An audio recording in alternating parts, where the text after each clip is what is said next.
نحمده ونصلي على رسوله الكريم اعوذ باللہ من الشیطان الرجیم بسم اللہ الرحمن الرحیم الصلاۃ والسلام علیک یا سیدی یا رسول اللہ وعلی آلک واصحابک واہل بیتک یا سیدی یا نور اللہ۔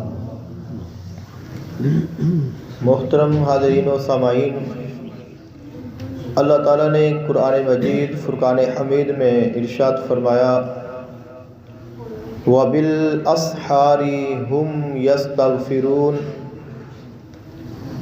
حضور اقدس عالم صلی اللہ علیہ وآلہ وسلم کا فرمان ہے، فرمایا تَسَحَّرُوا فَإِنَّ فِي السُّحُورِ بَرَكَةٌ۔ آقا علیہ السلام نے اپنی امت کے لیے ایک دعا فرمائی، اللہ تعالیٰ کی بارگاہ میں عرض کی اللہم بارک لأمتی فی بکورہا۔ ماہ رمضان المبارک کا آج دوسرا روزہ ہے اور آج جمعۃ المبارک ہے۔ یقیناً یہ بہت بڑا اللہ تعالیٰ کا ہم پہ فضل ہوا ہے۔ اس ماہ رمضان میں انشاءاللہ العزیز 5 جمعۃ المبارک ہوں گے۔ آج جس موضوع پہ مختصر عرض کرنا ہے وہ ہے صبح کا وقت، تہجد کا وقت، فجر کا وقت، اور صبح سے لے کر اشراق تک کا وقت، اس کی کیا فضیلت ہے، اس کی کیا برکت ہے، اللہ تعالیٰ نے اس کو کیا کمال عطا فرمایا ہے۔ اللہ تعالیٰ نے قرآن مجید فرقان حمید میں اپنے خاص بندوں کی نشانیوں کا ذکر فرماتے ہوئے ارشاد فرمایا وَبِالْأَسْحَارِ هُمْ يَسْتَغْفِرُونَ۔ میرے جو خاص بندے ہیں وہ سحری کے وقت استغفار کرتے ہیں۔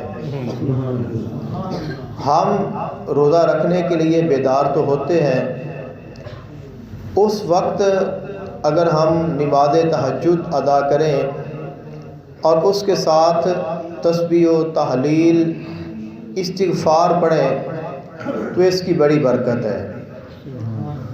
اس وقت اللہ تعالیٰ سے معافی مانگنا اللہ تعالیٰ کو اتنا پسند ہے، اس ادا کو خالق کائنات نے قرآن پاک میں ایسے شان اور کمالات بیان فرما دیا ہے۔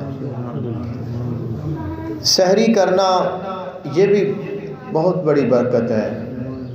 کچھ احباب ایسے ہوتے ہیں جو رات کو کھانا کھا لیتے ہیں تو سحری کے وقت ان کو بھوک ہی نہیں لگتی، تو وہ بغیر سحری کے روزہ رکھ لیتے ہیں، روزہ ہو جاتا ہے لیکن ہم برکت سے محروم رہ جاتے ہیں۔ سحری کا جو افضل وقت ہے وہ جتنا دیر سے کھائیں اتنا زیادہ بہتر ہے۔ تو سحری کے وقت میں رات کو کم کھانے کی کوشش کریں، بھوک نہ بھی ہو تو سحری کے وقت کچھ نہ کچھ کھائیں، کچھ نہ کچھ ضرور پئیں، کیونکہ محبوب علیہ السلام نے فرمایا تسحروا، سحری کیا کرو۔ تو سحری کرنے کا حکم ہے، کیوں؟ فرمایا فَإِنَّ فِي السُّحُورِ بَرَكَةٌ، سحری میں برکت ہے۔ تو سحری کرنے میں برکت ہے، ہم جتنا بھی کھائیں گے پئیں گے وہ ہمارے لیے باعث برکت ہوگا، لیکن ایک چیز کا خاص خیال رکھنا ہے، ہم نے اتنا ہی کھانا ہے جو مناسب ہو، زیادہ نہیں کھانا، کیونکہ زیادہ کھانے کو بھی ناپسند کیا گیا ہے۔ محبوب علیہ السلام نے فرمایا کہ اتنا ہی نہ کھا لو کہ تمہارا پیٹ پھول جائے اور تمہارے لیے رکوع اور سجود کرنا مشکل ہو جائے، اور زیادہ دیر تک وضو قائم رہنا یہ بھی مشکل ہو جاتا ہے۔ ایک اور دعا ہے آقا علیہ السلام کی جو آقا علیہ السلام نے اپنی امت کے لیے فرمائی ہے۔ عرض کی اے اللہ اللہم بارک لأمتی فی بکورہا، اے اللہ میری امت کے لیے صبحوں میں برکت رکھ دیں۔ تو صبح کا جو وقت ہے، سحری کے بعد اذان، فجر سے پہلے، نماز کے بعد اشراق تک، یہ صبح کا وقت ہے، اس میں برکت ہے۔ اب اس میں جو بندہ سو جائے، اس میں غفلت کرے، ذکر نہ کرے، عبادت نہ کرے، تو وہ اس برکت سے محروم رہ جاتا ہے۔ آقا علیہ السلام نے ارشاد فرمایا، اس سے آگے اسی حدیث پاک میں آقا علیہ السلام کا طریقہ کار کیا تھا اور آپ کس طرح اپنے دن کا، اپنی صبح کا اور اپنے کاموں کا آغاز فرماتے تھے۔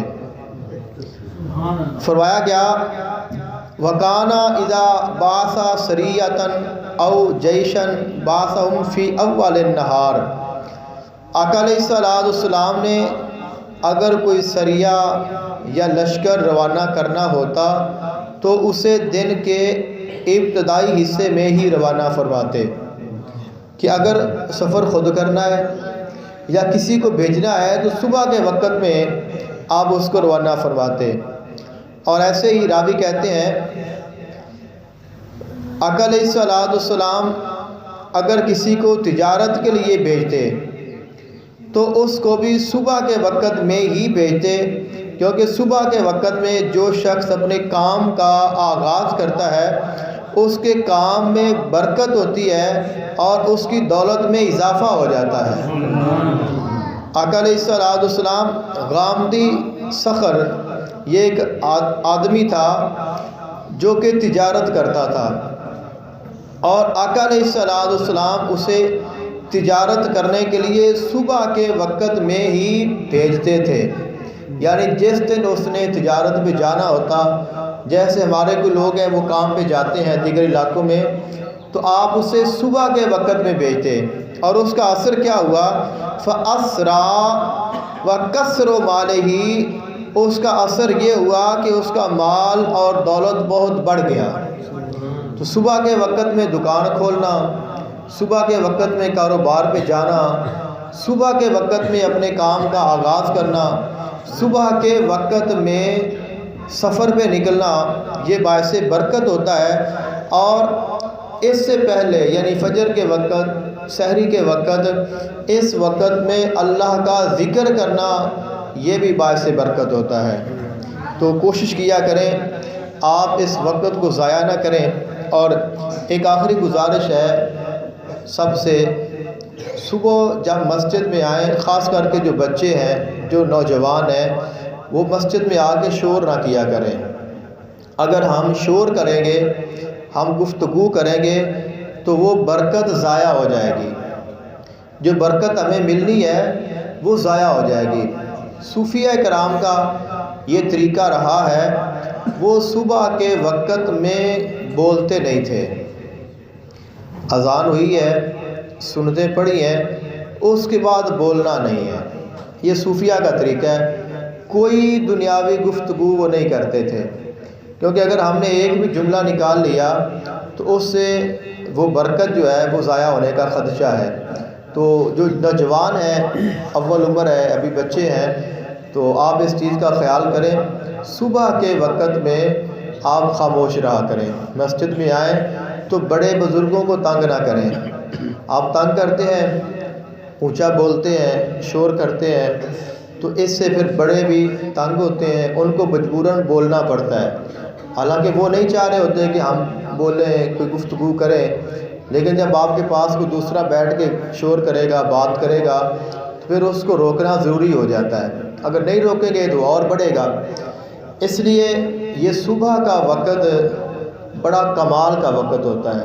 تو اس میں آئیں، مسجد میں سکون سے بیٹھیں، جہاں جگہ مل جائے، اور چھوٹے بچے کوشش کیا کریں کہ پچھلی صفوں میں بیٹھا کریں، اور جو بڑے ہیں وہ کوشش کیا کریں کہ پہلے ہی پہلی صفوں پہ آ جائیں، تاکہ صفیں بھی صحیح ہوتی رہیں اور ہم زیادہ سے زیادہ برکات کو حاصل کر سکیں۔ دعا کریں اللہ عمل کی توفیق عطا فرمائے۔ افضل ذکر اللہ